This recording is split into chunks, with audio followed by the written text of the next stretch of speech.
हाँ भाई, तो आज का टॉपिक स्टार्ट करेंगे। सबसे पहला हेडिंग लगाएंगे ऑर्थोगोनल सिस्टम। ऑर्थोगोनल सिस्टम होता क्या, देखो इधर सुन लेंगे पहले डेफिनेशन में। ऑर्थोगोनल सिस्टम, तो ऑर्थोगोनल सिस्टम के लिए डेफिनेशन क्या लिखेंगे?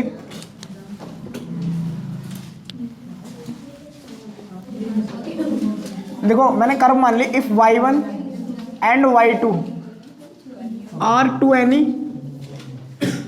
बी टू एनी कर्व लिख दो। कौन से अपने पास क्या है, दो कर्व्स मान लिए, and m1 m2 are two slope of the curve of tangent. मतलब इनके टेंजेंट जो भी कर्व है उनके टेंजेंट की क्या मान लिए, स्लोप मान लिए m1 m2। याद है या नहीं, कैसे निकालते थे स्लोप? अगर ये कोई कर्व है, इस कर्व पर ये कोई टेंजेंट है और ये इनिशियल लाइन से यदि एंगल कितना बना रही है, थीटा, तो इस पॉइंट P पर यदि ये XY कोऑर्डिनेट की बात कर रहे हैं तो dy/dx किसके बराबर लिखते थे तुम? tan थीटा की। ऐसी तो पढ़ते थे। tan थीटा क्या कहते थे वहाँ? स्लोप, प्रवणता, ठीक है ना।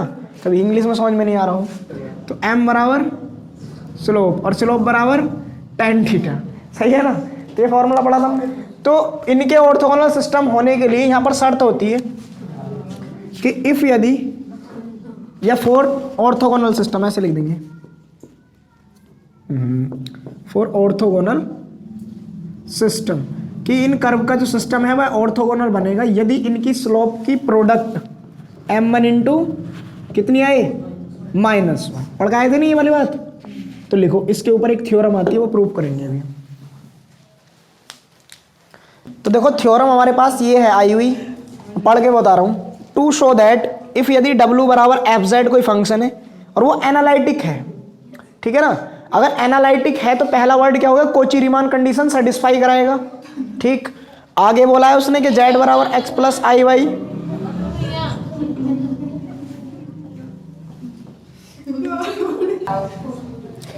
पेज नंबर 52 पे मैंने कहा था ये टू सो दैट से यहाँ थ्योरम लिख रही, मैं यहाँ पे लिख रहा हूँ, इधर देख लो क्या थ्योरम है, बोर्ड पे लिख रहे हैं हम।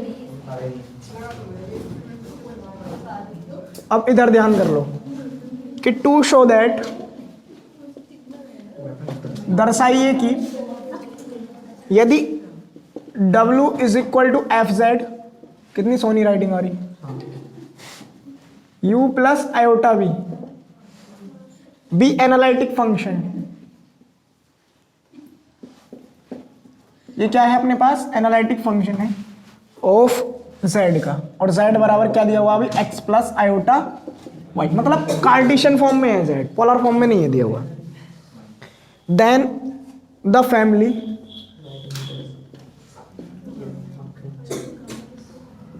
फैमिली ऑफ कर्व्स, दो कर्व दिए हुए अपने पास, u इज इक्वल टू, पहला मेरे पास है, ये u किसका फंक्शन बोला है उसने, x एंड y का, इज इक्वल टू एक कांस्टेंट है c1 and v of x, y, मतलब फंक्शन x y का इक्वल दिया है c2। तब बोला form an orthogonal system, form an orthogonal system. तो ये मेरे पास कैसा सिस्टम बना रहा है, एक ऑर्थोगोनल सिस्टम बना रहा है। तो देखो ये जो प्रवचन दिए इन्होंने, ये क्या क्या कहा, दोबारा सुनेंगे कि अपने पास दो कर्व है, ठीक है, u एंड v, दोनों ही x और y के कर्व दिए हुए, और ये बोल रहा है कि ये वाले जो कर्व्स हैं अपने पास एक ऑर्थोगोनल सिस्टम बना रहे हैं। अगर ये ऑर्थोगोनल सिस्टम बना रहे हैं तो कर्व 1 के लिए जो स्लोप होगी और कर्व 2 के लिए जो स्लोप निकल के आएगी, स्लोप कहाँ होगी, अगर x और y में तो dy/dx को स्लोप बोलते हैं, पढ़ा है 12th क्लास में। तो उन दोनों का प्रोडक्ट हमको कितना प्रूफ करके लेके आना है, -1, ठीक है ना। तो इतना काम करना है हमको सॉल्यूशन में। पहली बात इसने एक वर्ड और बोला है, ऊपर लिखा है कि w बराबर fz u plus iota v, be analytic function, और अगर ये एनालिटिक है तो कोची रीमान कंडीशन को सेटिस्फाई कराएगा। और कौन सी वाली कराएगा, कार्टेशियन वाली, क्योंकि z बराबर x प्लस आयोटा y दे रखा है कार्टेशियन फॉर्म में, कर्व भी कार्टेशियन फॉर्म में, पोलर फॉर्म में होता तो पोलर वाली सेटिस्फाई कराता, ठीक है ना। तो इधर देखेंगे आप सॉल्यूशन। सबसे पहले ठीक है, तो हमारे पास है गिवन दैट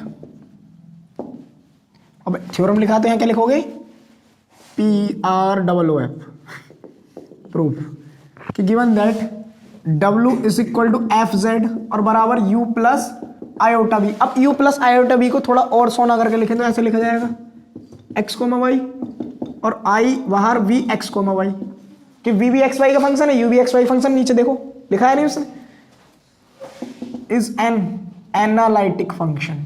कैसा फंक्शन है, एनालिटिक। तो यहां से एक बात निकल के आती है, तो it implies that FZ satisfies किसको, CRC इक्वेशन। बोलो सही बात लिख दी है नहीं, कि अगर कोई भी फंक्शन अपने पास क्या होता है एनालिटिक, तो वह किस शर्त को जरूर सेटिस्फाई कराता है, CR इक्वेशन वाली, ठीक है ना। CR इक्वेशन 100% सेटिस्फाई कराता है। तो अब ये CR इक्वेशन अगर सेटिस्फाई करा रहा है तो यहां से क्या कथन निकल के आएगा कि del U over del x, इसका partial derivative with respect to x equal होगा इसके पार्शियल डेरिवेटिव के with respect to y, del V over, अब नहीं याद रहे क्या लिखने की ट्रिक बताई थी, इधर देखेंगे, यहाँ U लिखेंगे, यहाँ BU लिखेंगे, यहाँ V लिखेंगे और यहाँ पर भी V लिखेंगे। इसको x की रेस्पेक्ट में पार्शियल, फिर इसको x की रेस्पेक्ट में y की रेस्पेक्ट में पार्शियल, इसको x की रेस्पेक्ट में, इसको, और फिर क्या बताया था कॉम्बिनेशन, तो वह कॉम्बिनेशन कुछ इस प्रकार बताया था, इसका कॉम्बिनेशन इसके साथ। सही बात है कि ये वाला इक्वल होगा इसके, बात बताई थी या नहीं, और प्लस में इक्वल होगा, और ये वाला किसके इक्वल होगा, इस वाले के, और कैसे इक्वल होगा, माइनस साइन के। बताया था नहीं याद रखने की ट्रिक मैंने, तो बहुत आसान है। क्या बन गया हो, गेम सांप सीढ़ी वाला, ठीक है ना। तो इधर देखो, एंड दूसरी बात क्या बताई थी, del V over del x equal होगा माइनस का del U over del y, और इक्वेशन नंबर इसको मान लिया मैंने 1। बोलो सही बात है या नहीं, इतना तो अपने पास है, ये सारी चीजें हम लेकर चल रहे हैं अपने पास से, ठीक है ना। अब जब ये अपने पास इतनी सारी चीजें हैं तो अब क्या काम करना है, इन कर्व्स के लिए स्लोप निकाल के लेकर आओ पहले, और जब वो स्लोप होगी उनकी प्रोडक्ट वहां इनको भी यूज करेंगे रिजल्ट जो होंगे, और बराबर लेकर आएंगे प्रोडक्ट -1। तो इसके बाद मैं यहां लिखता हूं, देन वी हैव, मेरे पास पहला कर्व क्या दिया हुआ है भाई, U of x comma Y is equal to C1। अगर मैं इसका विदाउट रेस्पेक्ट डिफरेंशिएशन करूं तो क्या मिलेगा, 0। बोलो सही है या नहीं। अब यहां सुन लेना, U किसका फंक्शन है, x एंड y का, तो ये du की जो वैल्यू आएगी वह आएगी del U over del x, और जो भी यहाँ लिखा हुआ है उसका क्या हो जाएगा फिर टोटल इनटू, पढ़े थे यानी फॉर्मूले टोटल डेरिवेटिव के अंदर, बराबर 0। ये BSc सेकंड ईयर में तुमने मैक्सवेल इक्वेशन में भी यूज किए होंगे, थर्मोडायनेमिक्स के अंदर करते थे नहीं हम इन्हें, नहीं याद रहे, नहीं याद रहे तो यहाँ समझ लो। ये क्या है, अपने पास U x से ज्यादा का फंक्शन है, पार्शियल डेरिवेटिव लगेगा फॉर्मूला, और जिसकी रेस्पेक्ट में पार्शियल करोगे उसी का क्या आ जाएगा, टोटल डेरिवेटिव मल्टीप्लाई में। अगर जेड होते तो ऐसे क्या आया था, del U over del Z into D Z. तो यहाँ से किसकी वैल्यू निकालना है, dy ओवर dx की। तो पहले क्या काम कर लेते हैं, यहाँ से इधर देखेंगे, यहाँ से मैंने अपने पास बनाया इसकी वैल्यू को del U over del x, इसे इधर ले गए, del U over del y यहीं रहने दिया, और इनटू में आया dy is equal to minus का del U over del x, और इनटू, तो यहां से dy ओवर dx की वैल्यू कितनी मिली, नहीं पता, अबे इसको इसके डिवाइड में ले आओ ना, तो माइनस का डेल U ओवर और अपॉन में del U over del y। सही बात है भाई। अब फर्स्ट डेरिवेटिव भी मिल गया, क्या कर लें, पहले कर्व के लिए हम मान लेते हैं इसकी स्लोप कितनी है, m1, ठीक है। तो यहाँ कंसीडर कर लेते, consider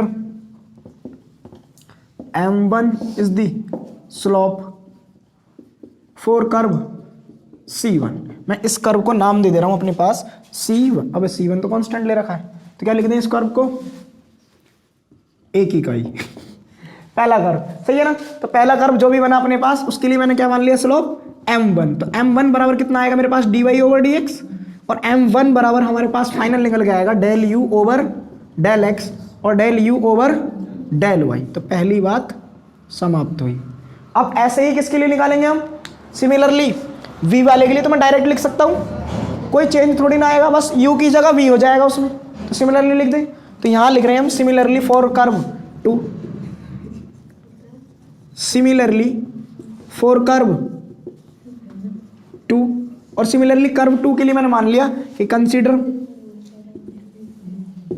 M2 is the slope of किसके लिए, कर्व 2 या फॉर कर्व 2। तो बोलो यहां से कितना आएगा M2 की वैल्यू, M2 की वैल्यू आएगी माइनस का del V over del x, बस U की जगह कितना हो जाएगा V, और नीचे कितना आ जाएगा del V over del y। तो ये मेरे पास M1 आ गया और ये मेरे पास M2 आ गया। अब इन दोनों का क्या करा लेंगे हम, प्रोडक्ट। अब कहोगे प्रोडक्ट में तो माइनस माइनस प्लस हो गए, अब माइनस माइनस प्लस तो हो गए, बट यहां अगर इस इक्वेशन में जाएं तो क्या ये डेरिवेटिव इनसे रिलेटेड नहीं है, तो यहां इनका यूज करेंगे और वैल्यू कितनी आ जाएगी -1। इधर देख लो, छपाई नहीं, यहां आ जाओ एक मिनट। देन तब M1 into M2 is equal to, M1 मेरे पास ये हैगा, M2 मेरे पास ये हैगा, वैल्यू रख देता हूं मैं पहले। M1 कितना है माइनस, देखो माइनस माइनस तो प्लस हो गई, डायरेक्ट लिख दें, और del U over del y into, और यहाँ पे कितना आएगा del V over del x, और इंटू में del V over del y। अब यहाँ एक काम करो, या तो इनको सारे के सारों को क्या बना लो y की रेस्पेक्ट वाले और v के फंक्शन जिससे आपस में कट जाए, या x वाले, ठीक है। ये माइनस आता है, ये भी माइनस को कैंसिल आउट कर दिया। अब del V over del y, del V over del y बराबर किसके होता है, अगर यहाँ पे देखें इक्वेशन नंबर 1 में कहाँ गई, ये रही, del V over del y del U over del x के इक्वल है, तो del U over del x यहाँ रखूंगा, del U over del x cancel out. फिर del V over del x किसके इक्वल है, माइनस के del U over del y, और del U over del y से del U over del y कितना बचेगा माइनस में। बात समझ में आ रही है, तो क्या लिख लेंगे, वैल्यू रख लें इनकी। तो इम्प्लाइज दैट, कहाँ से यूज करेंगे हम, फ्रॉम इक्वेशन 1। तो ध्यान से देखना इधर क्या जादू होने वाला है। तो यहाँ पे आएगा M1 into M2 is equal to del U over del x, तो as it is, upon del U over del y, कोई एक रखना, या तो U वाले रख दो या V वाले रख लो, ठीक है ना, कोई से भी एक रखना दोनों में से। अगर इनको ऐसे ही रख रहे हो तो इनकी वैल्यू रख देना इनकी टर्म में, ठीक है ना।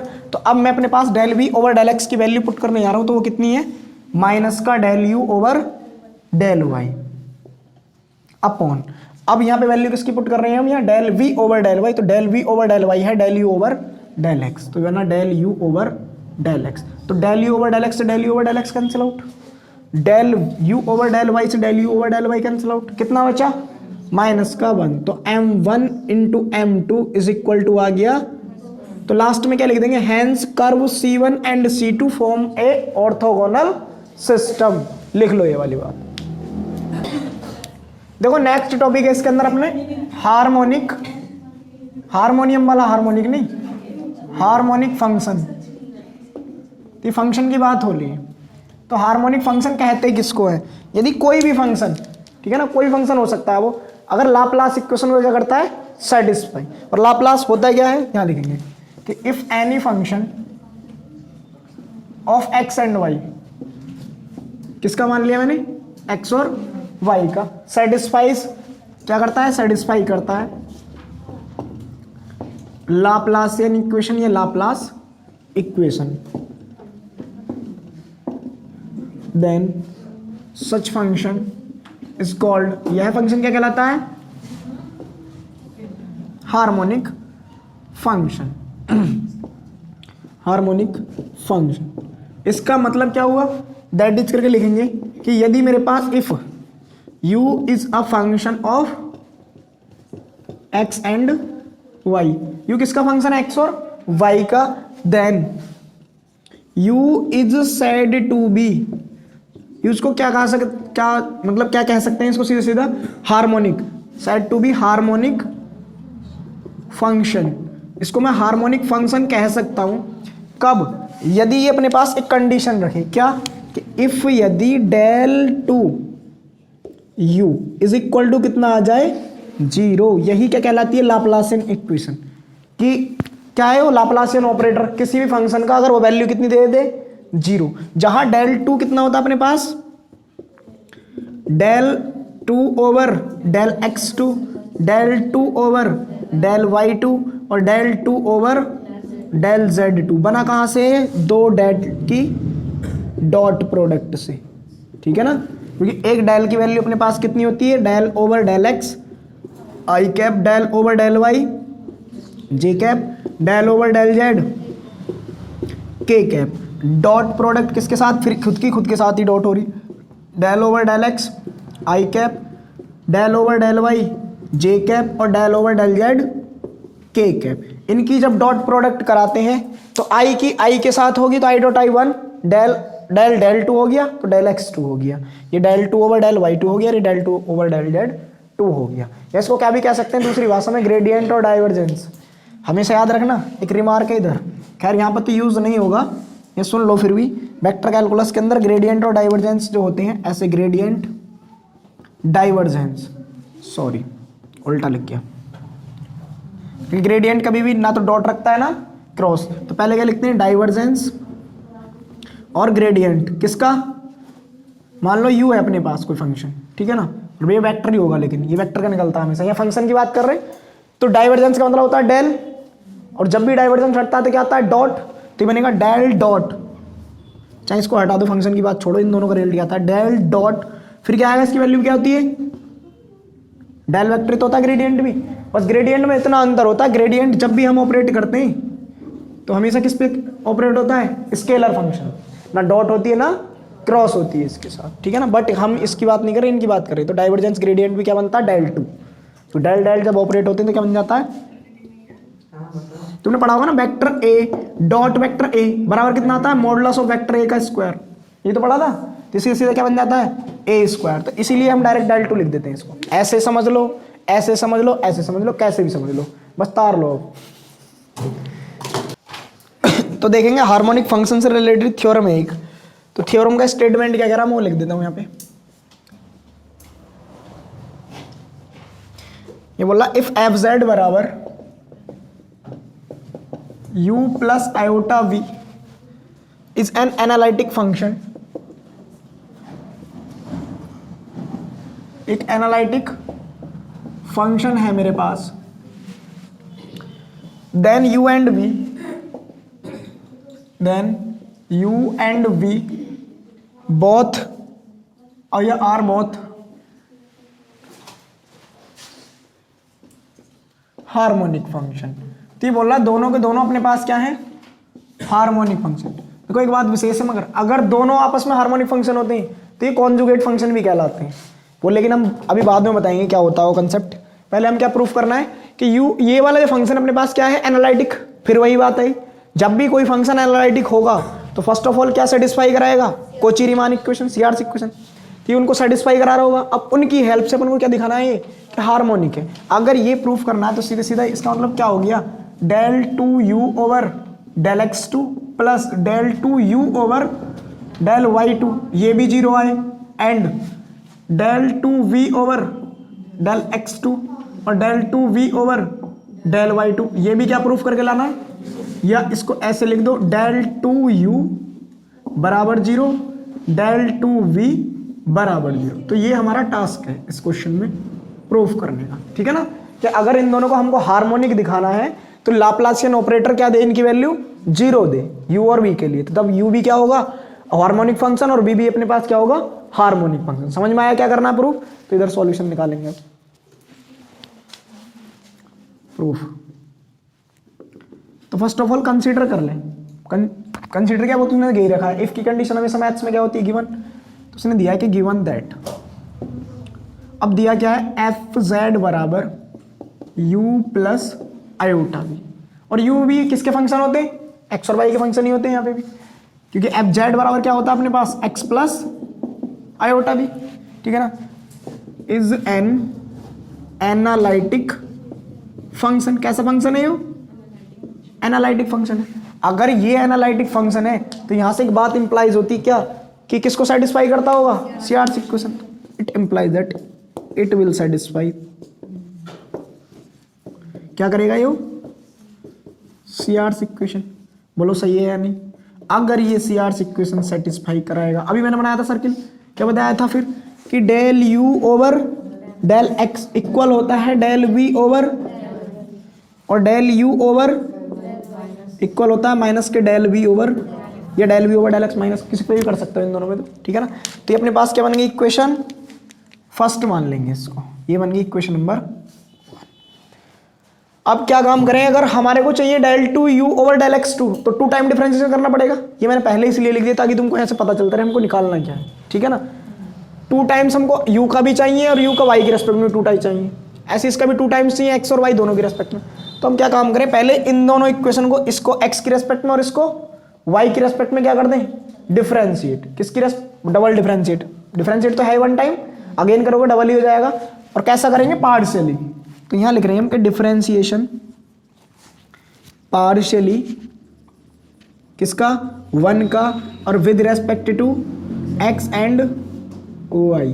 तो मैं जब एक्स की रेस्पेक्ट में अगर करूं डिफरेंशिएशन, तो ये कितना बनने वाला अपने पास, del two you over del x two plus, sorry इधर लिख देता हूं, चलो नहीं दिख रहा था, कितना आएगा, डेल टू यू ओवर अपने पास बनेगा डेल एक्स टू। अब इसका भी तो एक्स के रेस्पेक्ट में ही कर रहे हैं, तो डेल वी ओवर कितना बन गया, del x del y. 2 time हुआ तो यहाँ 2 आ गया, बोलो सही है या नहीं। एस तो लिखते हैं अगेन, वाई में ऑलरेडी था, एक्स में कर दिया तो क्या हो गया, डेल एक्स डेल वाई। ये इक्वेशन अपने पास हो गई 3rd। इसको पकड़ो एंड इसको किसकी रेस्पेक्ट में कर दें, वाई की, तो ये बनेगा del two you over del Y two, और कितना बनेगा, माइनस का del two we over del x.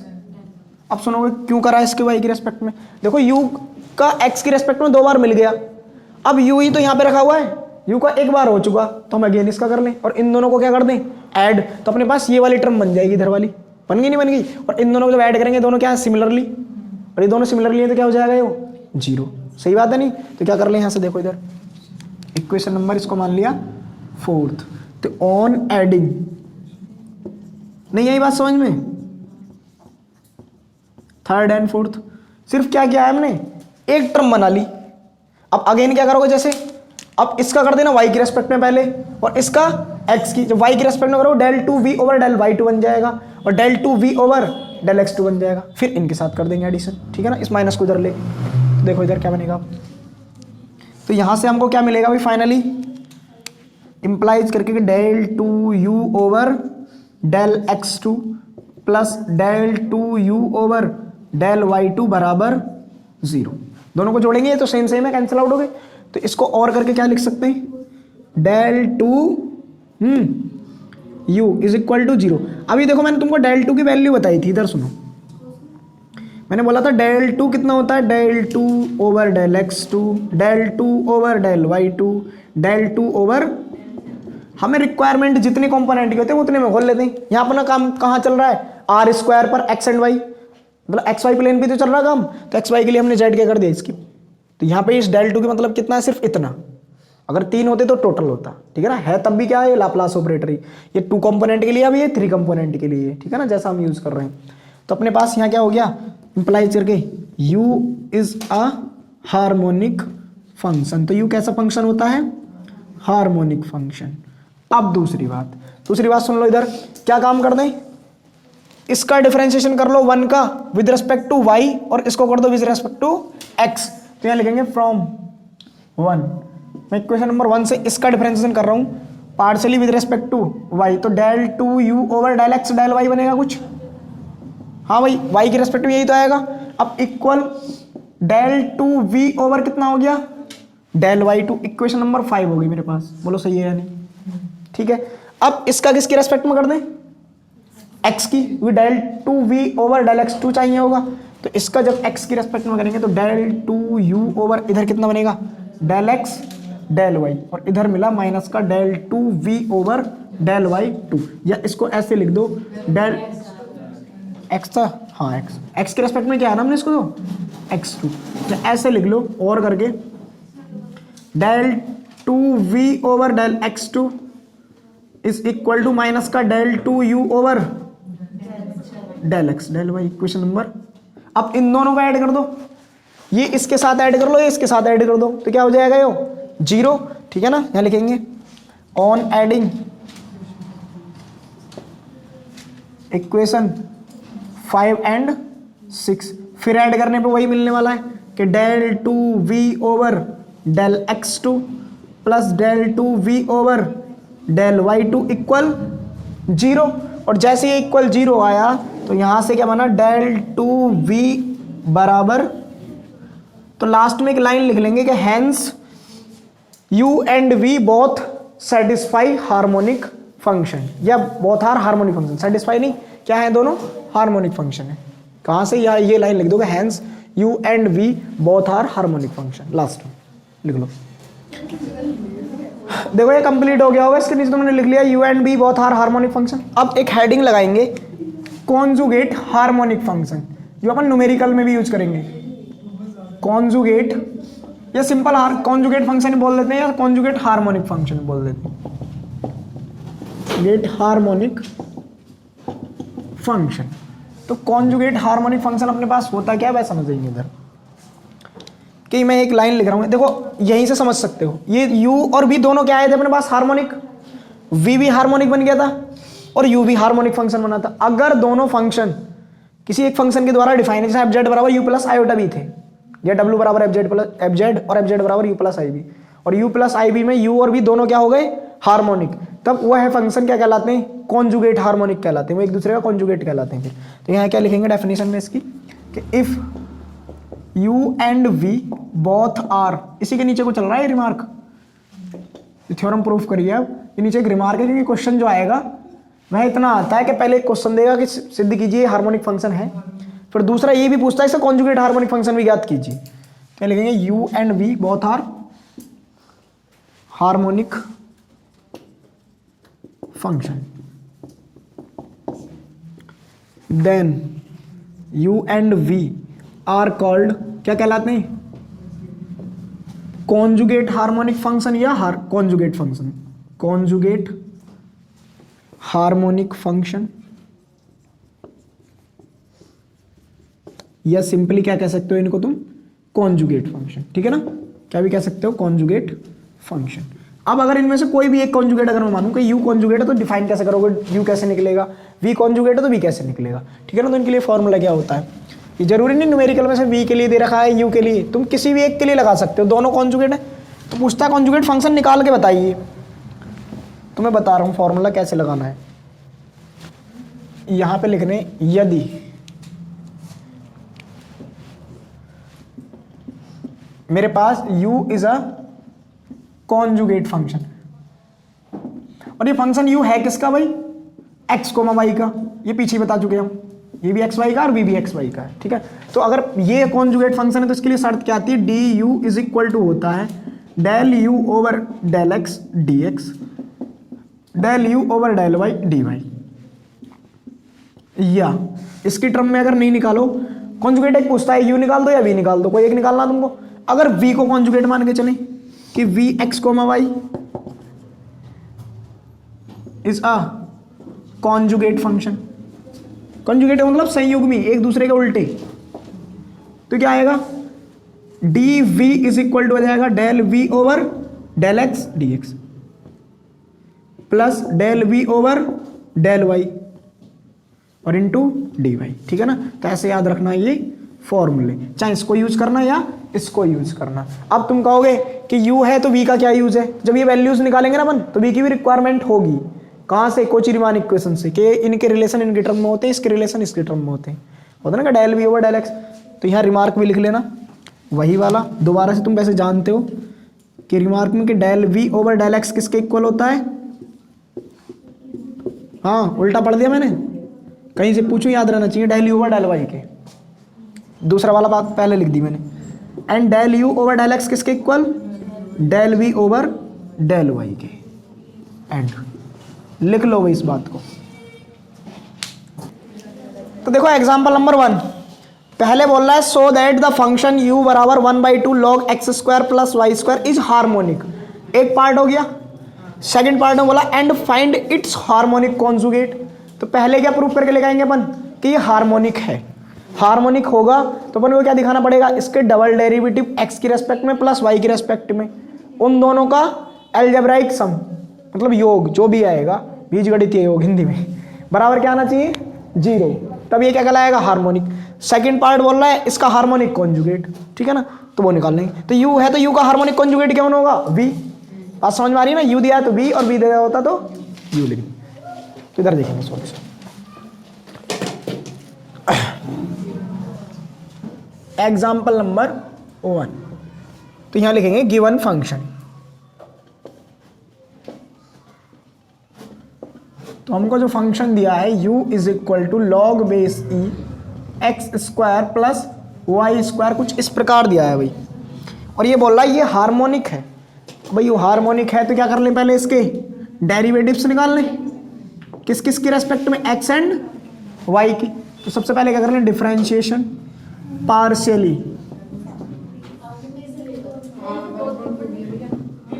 क्या है 1/2 यहाँ पे, अब सही है, इनटू x। तो x के रेस्पेक्ट में पार्शियली कर रहे हैं तो y कांस्टेंट रहेगा। तो del u over del x कितना आ गया, 1/2 लॉग x का डिफरेंशिएशन 1 अपॉन, और देखो y तो कांस्टेंट है, सिर्फ किसका होगा, तो ये हो गया 2x, और इस 2 से ये 2, तो del u over del x कितना आया,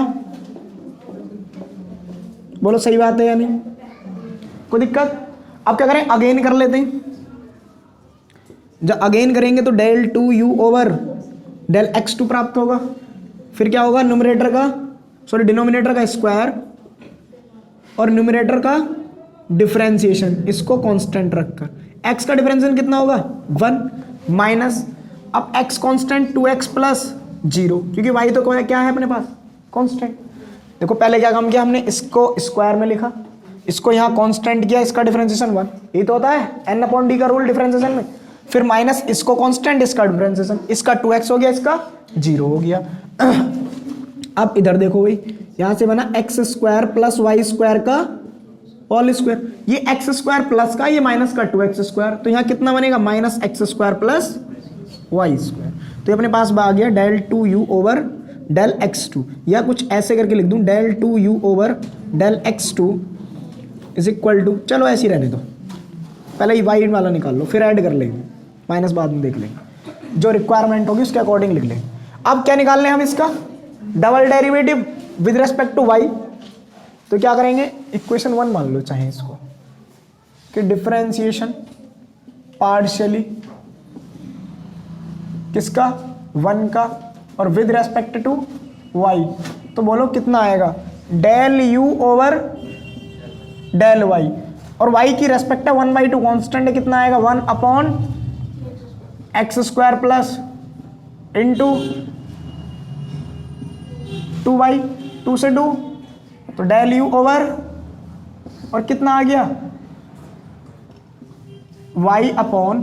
अच्छा एक बात बताओ, जो मैंने इसका डिफरेंशिएशन लिखा है इसको सिमिलरली लिख सकते थे या नहीं, बिल्कुल लिख सकते थे, क्योंकि ये साइक्लिक फॉर्म बना रहा था। अगर यहाँ देखें बना रहा था नहीं कि x को रिप्लेस अगर y से कर दें और y को x से, तो कोई फर्क नहीं पड़ता, तो हम इसका डबल डेरिवेटिव डायरेक्ट लिख सकते थे, x को y से और y को x से रिप्लेस करके। तो यहाँ सिमिलरली लिखे दे रहा हूँ, दोबारा करने की जरूरत नहीं है, ये यहीं पे भी डायरेक्ट भी लिख सकते थे, इसी के बाद सिमिलरली तुम लोग डेल 2u ओवर, क्योंकि हमने ये कहाँ पढ़ा था, पार्शियल डिफरेंशिएशन के अंदर रूल, तो ये किसके बराबर आएगा, x की जगह y, y की जगह x, यहाँ तो कोई फर्क नहीं पड़ने वाला, दोनों प्लस में, बट यहाँ चेंज आएगा, तो y किसका हो जाएगा इस केस में, माइनस का, और x किसका हो गया, प्लस का, अपॉन में x square plus y square का होल स्क्वायर। कोई दिक्कत है भाई।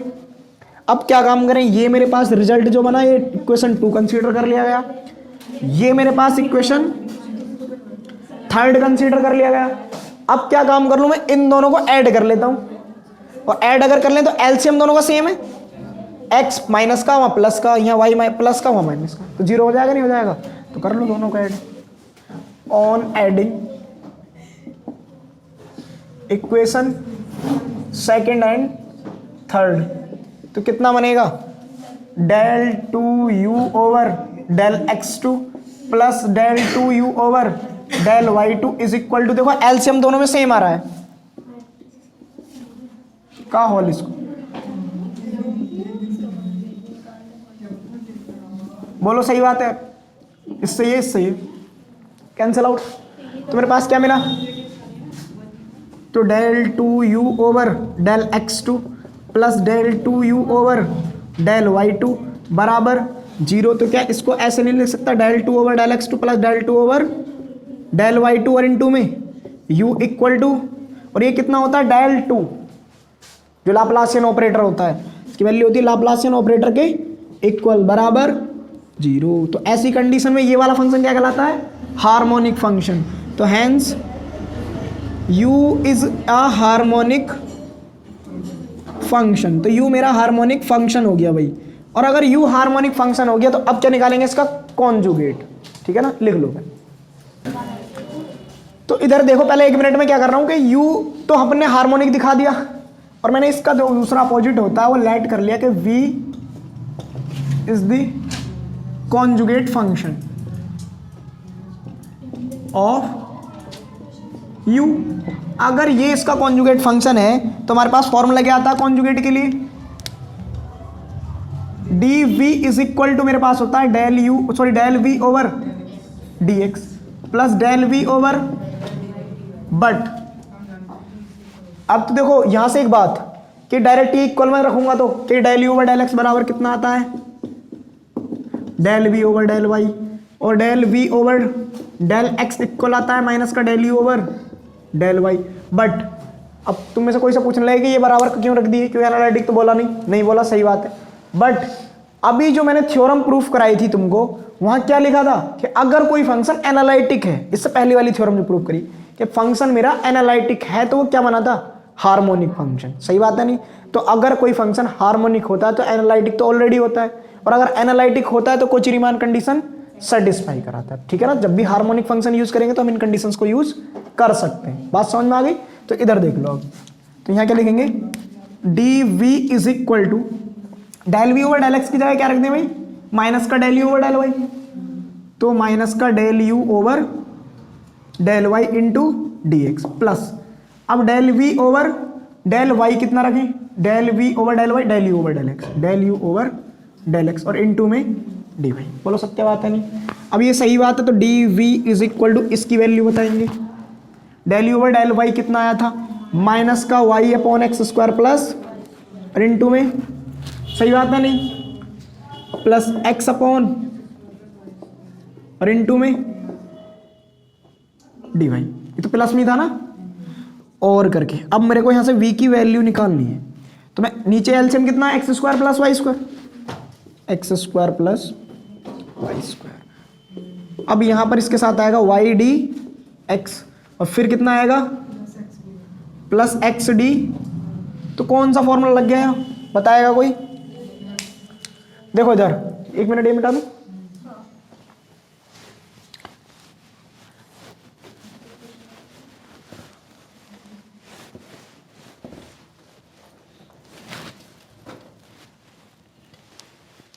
देखो विदाउट रेस्पेक्ट, अगर देखो याद कैसे रखोगे, 2 फॉर्मूले होते हैं tan इनवर्स में, ये पढ़े थे हमने कहाँ, डिफरेंशियल इक्वेशन के अंदर। tan inverse y upon x आता है, एक x अपॉन वाई आता है। ये तो टर्म दोनों ही केस में बनती है नीचे वाली, बट ये y अपॉन एक्स होगा, x अपॉन वाई होगा, वो पता चलता है कि x पॉजिटिव है या नेगेटिव है। तो अगर x पॉजिटिव है तो हमेशा y अपॉन एक्स ही आएगा, क्योंकि क्या आता है x into D y. Formula क्या होता था याद है, x square plus y square, फिर क्या बनता था एक्स डी वाई, नीचे वाला टक्कर मारता था इसमें, फिर माइनस ये इसमें, माइनस वाई डी एक्स। ये तो बताया था, ये फॉर्मूला होता है। प्रूफ भी कर सकते हो अगर प्रूफ करना चाहो, 1/1 प्लस एक्स स्क्वायर वाला रूल लगा के। तो अब अपने पास ये टर्म क्या बन गई, डिफरेंशिएशन किसका, tan inverse y upon x का। बात समझ में आ रही है नहीं? तो अब इसको नेक्स्ट लाइन में मैं क्या लिख सकता हूं, यहां से मैं लिख सकता हूं d we is equal to d tan inverse y upon x.